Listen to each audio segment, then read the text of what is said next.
तो ब्रह्मास्त्र मूवी के box office को लेकर काफी गर्मागर्मी चल रही है। कई लोग बोल रहे हैं फ्लॉप होगी, कई लोग बोल रहे हैं एकदम छप्पर फाड़ देगी। लाइव थिएटर बुकिंग्स दिखाए जा रहे हैं और सबको मूवी का एक पीस चाहिए, क्योंकि कुछ मिले ना मिले मूवी को, मगर इस मूवी से वो ऑडियंस जरूर आ रही है, स्पेशली वो कंट्रोवर्शियल ऑडियंस जिन्हें बवाल पसंद है। मगर पर्सनली मेरी रीजनिंग क्या है इस पे कि एक इन्फ्लुएंशियल मूवी उसको कहते हैं जिसके रिलीज के 5-10 साल बाद उसे याद किया जाए, और ब्रह्मास्त्र मूवी उस कैटेगरी में फिट होगी कि नहीं होगी ये तो भाई उसे जानने में टाइम लगेगा। But apart from all the chaos, तुम्हें एट अ पर्सनल लेवल पे क्या फील करना चाहिए कि भाई एहसान करना तो पहली बात छोड़ दो। अब तुम सब सोचोगे कि भाई पीजे क्या बोल रहा है, that's not how it works, but just listen to me. आज से 6 महीने पहले अगर मुझसे पूछते तो मैं भी तुमसे बोल देता है भाई सपोर्ट करो, लेकिन अभी के टाइम पे बात कुछ और हो चुकी है, बात इवॉल्व हो चुकी है। पिक्चर अच्छी हुई तो रेकमेंड करना, मैं भी करूंगा, मिलकर सब सेलिब्रेट करेंगे, लेकिन अगर नहीं हुई तो कच्चे दिल से एहसान भी मत करना, क्योंकि एज एन ऑडियंस तुम्हें खुद को एज अ पर्सनल लेवल पे सबसे ऊपर रखने की जरूरत है। तुम्हारी प्रॉब्लम्स किसी भी पिक्चर, सेलिब्रिटी, कंट्रोवर्सी से ज्यादा इंपॉर्टेंट है, क्योंकि अब हम उस दुनिया में नहीं जी रहे हैं जहां एक लिविंग ऑफ स्टैंडर्ड चाहिए था। रोटी कपड़ा मकान से हम ऊपर उठ चुके हैं, that was the living of standard. लेकिन अब ये जो जनरेशन है उसे क्वालिटी ऑफ लिविंग चाहिए, वो कोई कॉम्प्रोमाइजेस नहीं करना चाहती। एंड अगेन ब्रह्मास्त्र मूवी के साथ मेरी उम्मीदें हैं, ऐसा मत मान के चलना कि भाई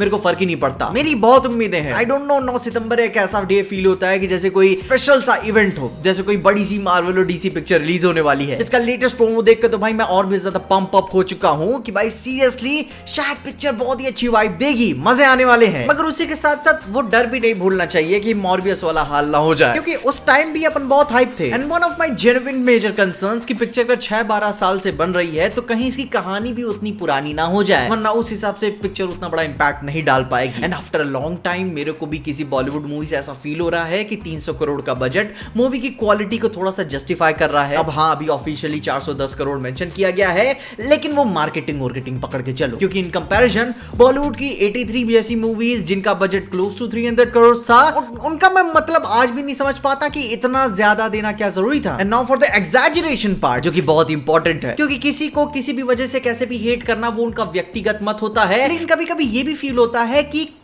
तुम क्यों किसी को बर्बाद होते देखना चाहते हो। खैर वो पर्सनल लेवल की बात है, लेकिन let me tell you about secret of social media. लोगों का अटेंशन खुद की ओर पकड़े रहने के लिए लोग खुद की लिमिट्स को पुश करते हैं, जो कि ग्रो करने के लिए बहुत इंपॉर्टेंट है। लेकिन उसी कोशिश के दौरान में जब अपने लोग पर्पस को भूल जाते हैं कि वो किस वजह से यहाँ पे आए थे, क्योंकि ये शुरू तो काफी अच्छी नीयत से किया गया था कि भाई वो हिडन पैटर्न्स को खोजना, ऐसा ही क्यों होता है, ये वाले सवाल, whataboutism. And in initial process there are some very important questions. लोगों को नया पर्सपेक्टिव देना बहुत जरूरी है, जिनका जनता के सामने आना भी बहुत जरूरी है। लेकिन जब ये सब करते करते उनके पास जरूरी सवालों का पिटारा खाली हो जाता है, तब वे क्या करते हैं, और तब तुम्हें वहां पे डिसीजन लेना होता है कि क्या ये इंपॉर्टेंट है, ये क्रिएटर क्या जो बात बोल रहा है जिसे मैं फॉलो करता हूं, क्या वो अब एग्जैजरेट कर रहा है, जिसे इनफेमसली यूट्यूब टर्म्स में बकचोदी कहते हैं, जो कि यहाँ पॉप कल्चर क्रिएटर्स की कम्युनिटी अलग होती है, वो से मैं एक्सेप्शन रखना चाहूंगा, क्योंकि भाई no one gives a fuck about कि भाई अटैक ऑन टाइटन में किस तरीके की सरकार है, लेकिन देखते हैं ना एक बार। खैर apart from all this, after its release it can be a genuine serious talk. Brahmastra is not going to change Bollywood, क्योंकि कुल मिला के 2-4 बड़ी फैमिलीज तो इसे ऑपरेट कर रही हैं, लेकिन अगर ये काम कर जाता है तो ये इसे एक्सपैंड करेंगे उसी ही दिशा में, क्योंकि अभी जो हिंदी सिनेमा में हो रहा है कि if they are going to kick off something big, तब उन्हें एक सेंस ऑफ सिक्योरिटी के लिए एक बड़ा स्टार चाहिए और फिर कोई बड़ी पिक्चर बनाएंगे वो। लेकिन हाँ, जो कुछ भी हो रहा है एज एन ऑडियंस तुम्हें सारा क्रेडिट जाता है कि तुमने अपना टेस्ट चेंज किया। कोविड के बाद बड़ी भारी बजट की पिक्चरें फ्लॉप हो रही हैं, जो कि उनका फ्लॉप होना एक हद तक जायज भी है, क्योंकि you should not settle for less. तुमने अच्छा किया कि अपने स्टैंडर्ड्स बढ़ा दिए, और ये जान के मैं बहुत खुश हूं कि एटलीस्ट ऑडियंस अपने चॉइसेस को लेकर क्लियर है कि उन्हें क्या देखना है। मगर जहां रही बात ब्रह्मास्त्र की, पिक्चर अच्छी हुई तो चलेगी, क्योंकि मजा बहुत इंपॉर्टेंट है। RRR was ridiculous about it's concept, मगर मजा दे रही थी ना, उसे देखने में अच्छा लग रहा था ना, and that's what it all matters beyond everything. मजा आनी चाहिए। ब्रह्मास्त्र इस पॉप कल्चर की पूरी कम्युनिटी पे कितना बड़ा इंपैक्ट डालेगी ये तो भाई उसकी नियति पे छोड़ देते हैं कि पिक्चर कैसी होगी, क्योंकि जो बहुत ही नीश ऑडियंस है उन्हें पिक्चर हिट या फ्लॉप होने से भी बड़ा सवाल जानना है